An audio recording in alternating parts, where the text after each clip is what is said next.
Infelizmente, muitos lares em nossos dias têm se transformado em verdadeiros campos de batalha. Na verdade, o lar deve ser um lugar de refúgio. E é isso que estamos apresentando no Encontro com a Palavra. Fique atento a mais um estudo que o Ministério Cooperativo Internacional leva a você. Com vocês, Pastor Edson Bruno.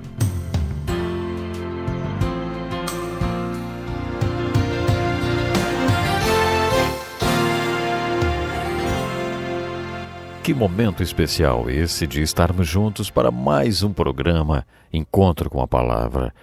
Hoje continuaremos a observar o que a Bíblia ensina sobre casamento e família.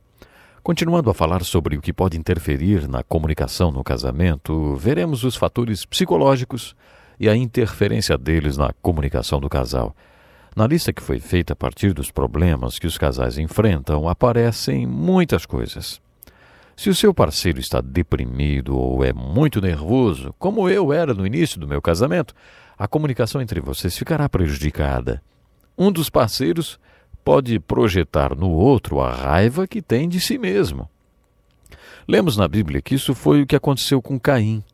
Quando Deus disse que não aceitava Caim nem sua oferta, Caim se enfureceu, foi para o campo e bateu em Abel até que ele morresse. Por que Caim fez isso com Abel, se Abel não tinha feito nada para ele, hein? Caim estava com raiva de si mesmo e projetou sua raiva em Abel. Por isso, quando Deus perguntou a ele: "Por que você está furioso? Se você fizer o bem, não será aceito? Mas se não o fizer, saiba que o pecado o ameaça à porta. Ele deseja conquistá-lo, mas você deve dominá-lo." Muitas pessoas vivem batendo nos Abels que encontram pela frente porque projetam nos outros a raiva que têm de si mesmos. Se seu cônjuge é uma pessoa assim, a comunicação do seu casamento pode estar sendo prejudicada. É muito difícil manter uma boa comunicação no casamento se um dos parceiros é inseguro, prevenido ou se sente ameaçado. Essa raiva de si mesmo pode chegar ao autodesprezo, e o autodesprezo é a autodestruição. Um exemplo disso é o alcoolismo. Essa autodestruição promovida pelo álcool geralmente tem sua raiz na raiva e no desprezo que a pessoa sente de si mesma. Há muito tempo que estudo a família e alguns aspectos da natureza humana me intrigam muito.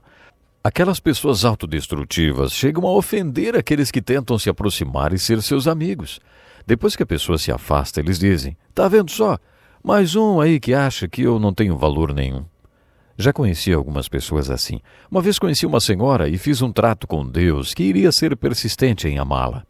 Até que me saí bem por uns 2 anos. Eu era o único amigo que ela tinha, mas aí ela fez com que me afastasse dela quando falou coisas muito sérias a respeito de um grande amigo meu. Fiquei bravo com ela e disse: "Nada do que você está dizendo é verdade." Isso foi a gota d'água para que ela explodisse. Tivemos que voltar para a igreja no mesmo carro, cada um olhando para um lado. Um desastre. E a única coisa que ela disse foi: "Viu? Você também não gosta de mim."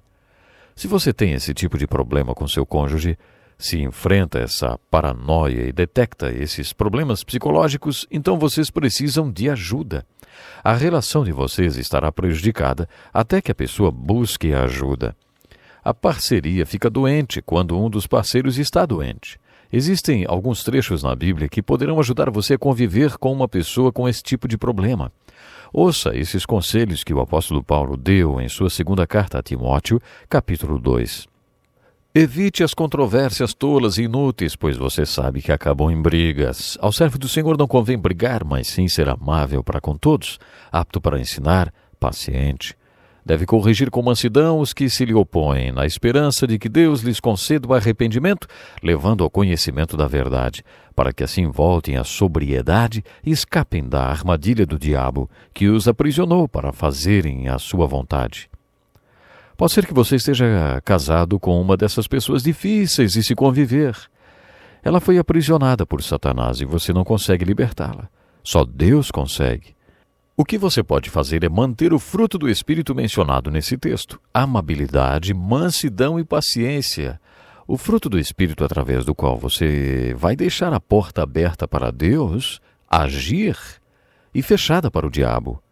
Assim você poderá falar e será ouvido, e a verdade libertará seu cônjuge. Se você toma a atitude de ajudar, você tem que dizer: eu não posso, mas ele pode. Deus dará a outra pessoa o espírito do arrependimento que a levará ao conhecimento da verdade. Seu parceiro precisa conhecer a verdade. Quando isso acontecer, Deus lhe dará o espírito de arrependimento. Então ele vai aceitar, será liberto das garras do inimigo. O problema é sério e é assim que você o combate, mantendo o fruto do espírito e deixando Deus trabalhar através de você. É assim que seu parceiro será liberto das garras do inimigo. É assim que você deve agir com alguém que tem problemas psicológicos que prejudicam a comunicação entre vocês. Outra estratégia é fazer a oração que Jesus fez na cruz. Pai, perdoa-lhes, pois não sabem o que estão fazendo. Se Jesus fez esta oração por seus inimigos, você não acha que pode orar assim pelo seu cônjuge? Se ele está passando por problemas e não sabe o que está fazendo, essa oração fará maravilhas. Se seu marido acha que é Napoleão, não recorra aos velhos livros de história para provar o contrário. Não vai ser assim que você resolverá um problema desse tipo. Há várias passagens na Bíblia que nos mostram como agir. Você deve se lembrar que o problema na relação pode ser você. Por isso você deve ouvir o conselho de Jesus em Mateus, nos primeiros 5 versículos do capítulo 7. Por que você repara no cisco que está no olho do seu irmão e não se dá conta da viga que está em seu próprio olho? Paulo dá outro conselho em 1 Timóteo, capítulo 4, versículo 17.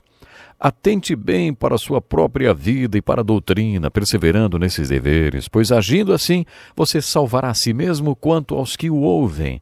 Também podemos aplicar este versículo ao casamento. Se você anda na palavra e a pratica, experimentará a salvação e poderá ser um veículo de salvação para essa pessoa difícil com quem você vive. Concluindo, eu gostaria de falar sobre comunicação na família. Voltaremos a abordar este assunto quando estudarmos a criação de filhos. Se você já tem filhos, o fator comunicação vai além do casal. Há certas considerações que devem ser feitas. Em nossa família, por exemplo, precisamos estabelecer certos padrões de comunicação e priorizar tempo para isso. Uma família tem a comunicação entre o marido e a mulher, e essa é uma combinação de comunicação. Temos também a combinação pai e mãe, que é o conselho administrativo da família. Minha esposa e eu costumávamos sair sozinhos para jantar e tudo ia muito bem, até que começávamos a falar das crianças e acabávamos discutindo. E aí víamos que tínhamos transformado nosso tempo de marido e mulher e o momento de pai e mãe no momento de reunião de diretoria. Os dois tipos de combinação de comunicação não devem ser misturados. Outra combinação é pais e filhos. Houve momentos em que senti necessidade de reunir só eu e meus filhos, sem a mãe deles por perto, principalmente quando eles não a estavam tratando como deveriam ou estavam insatisfeitos com alguma coisa. Era um tempo meu com eles, para que eles se abrissem e falassem o que quisessem. O mesmo se aplica à mãe. Ela também deve ter momentos a sós com os filhos, sem o pai. Os filhos são diferentes um do outro. Por isso, eu também separava um tempo a sós com cada um deles e encorajava minha esposa a fazer o mesmo. Depois separávamos um tempo com todos os filhos juntos, sem nós, os pais. Nossa casa é comprida e tem um corredor com várias portas, como um navio. Eles se reuniam em um dos quartos, em uma ponta do corredor, enquanto nós dormíamos sossegados em nosso quarto. Tínhamos aquele momento com eles e depois adorávamos vê-los juntos, sem nós. Cada um deles juntos formava então uma outra combinação, irmão com irmão. Entretanto, a combinação mais importante de todas é a primeira, marido e mulher. Sei que isso pode ser discutível, mas eu tenho pelo menos 2 razões para dizer que essa combinação de comunicação marido e mulher é a mais importante. Eu vou dizer por quê. Você já ouviu a história de um homem que perguntou: como você conta para sua mulher que convidou seu chefe e alguns colegas do trabalho para jantar? E o outro respondeu com a pergunta: como os porcos espinhos se abraçam? Com muito cuidado. Então eu conto para ela com cuidado. E você sabe como os porcos espinhos se abraçam? Já disseram que é quando está frio à noite, quando eles querem se esquentar?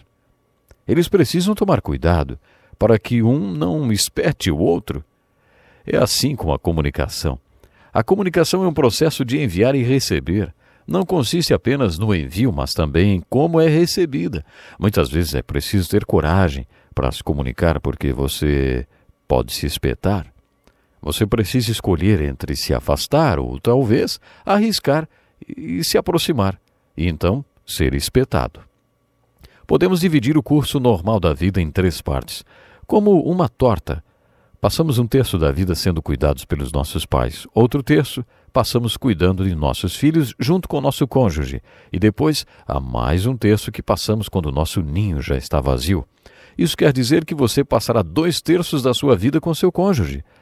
Portanto, a combinação de comunicação que você mais precisa trabalhar é a de marido e mulher. Essa combinação continuará mesmo depois que os filhos se forem. Essa combinação é a mais importante porque ela pode prejudicar todas as outras. Muitos casais cometem o erro de colocar seus filhos em primeiro lugar. A palavra-chave do casamento é cumplicidade. Em um acordo que fazemos juntos, colocamos nossos filhos em primeiro lugar. Minha mulher sempre disse que eu poderia gastar um determinado tempo com meus filhos e se ela tivesse disposição e ânimo no final do dia, eu não me importava que ela fizesse o mesmo. Tínhamos um acordo a respeito disso, mas pode ser perigoso se você negligenciar o relacionamento com seu cônjuge enquanto seus filhos estão crescendo. Sabe, isso acontece muito. Quando seu ninho ficar vazio e um olhar para o outro, vão perceber que o casamento acabou. Você se espantaria se soubesse o número de casamentos que acabam quando o ninho se esvaziou, porque o casal não trabalhou o relacionamento e sempre colocou os filhos em primeiro lugar. Sempre foram os filhos e os filhos.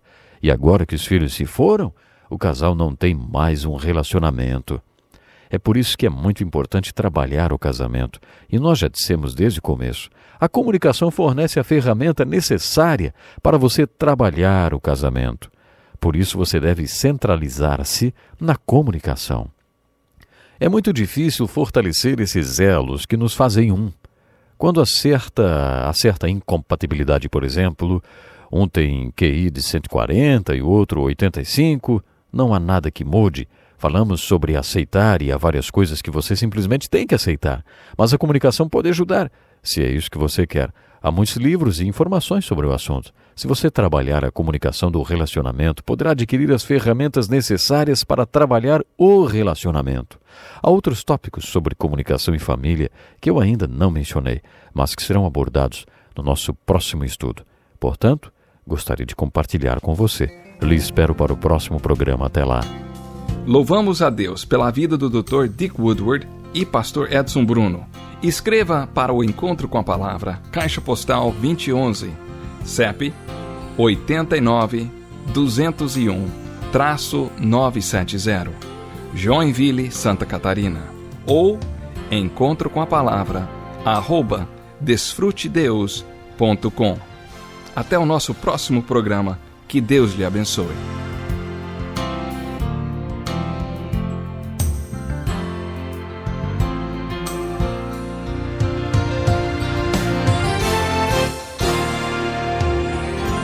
Como estou feliz por termos estudado juntos em mais este programa. Quero lhe incentivar a entrar em nosso site www.desfrutedeus.com. Lá você vai conhecer um pouco mais sobre nosso trabalho. E aproveito para dizer que se você nos inscrever, irá receber um livro desta série totalmente grátis. Faça como milhares de pessoas no Brasil que já estão fazendo o curso Encontro com a Palavra. Caixa Postal 2011, CEP 89-201-970,